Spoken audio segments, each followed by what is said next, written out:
The amber liquid flowed freely. Laughter filled the dimly lit bar. Mbiti, a man who wore his wealth like a second skin, grinned. He loved this feeling. The power. The attention. "Another round for everyone?"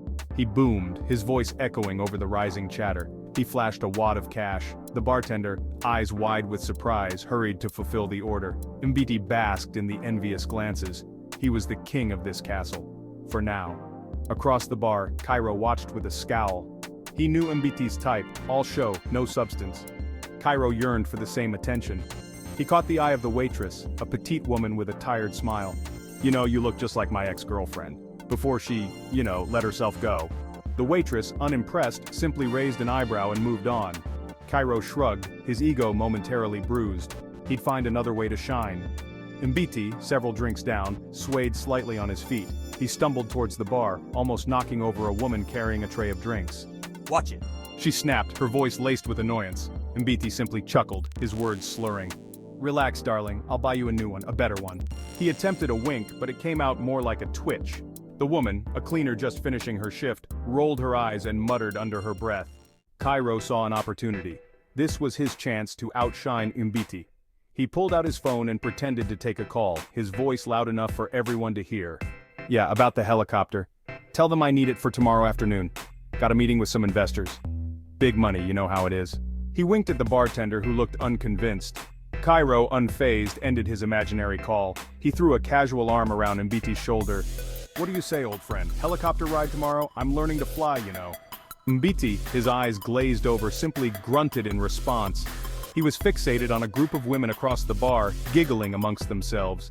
Kairo, noticing Mbiti's distraction, seized the moment. He launched into a story about his latest business deal, a fabricated tale of risk and reward.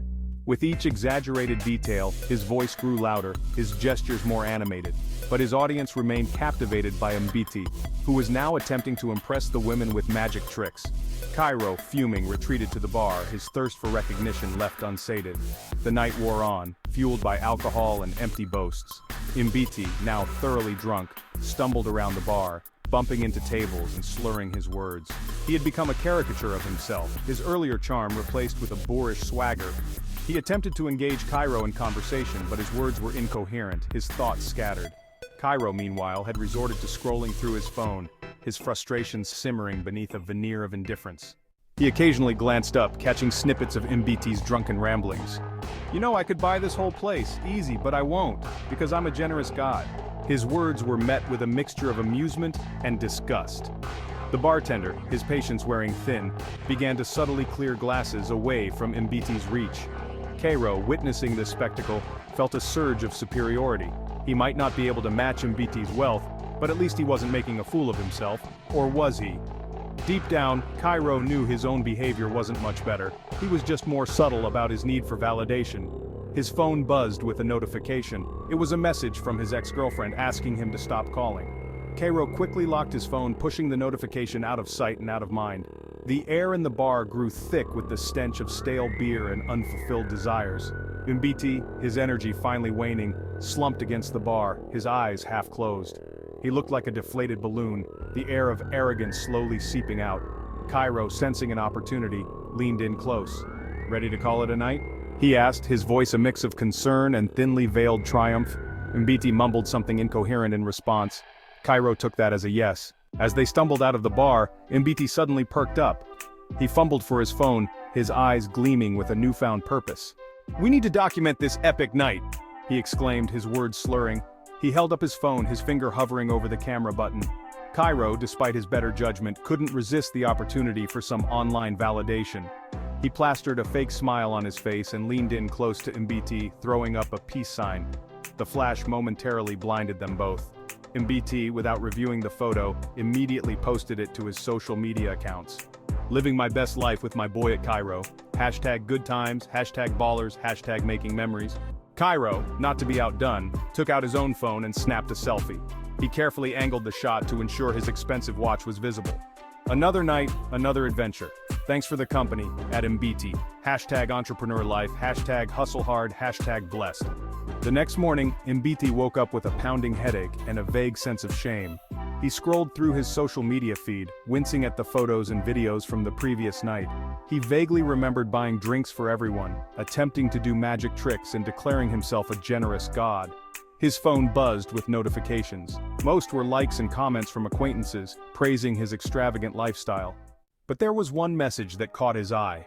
It was from Kairo. "Dude, about last night, you might want to tone it down a bit next time. You were kind of embarrassing yourself."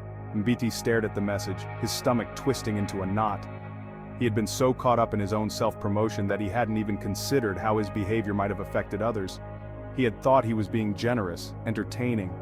But Cairo's message painted a different picture. A picture of a man drunk on wealth and attention, oblivious to the world around him.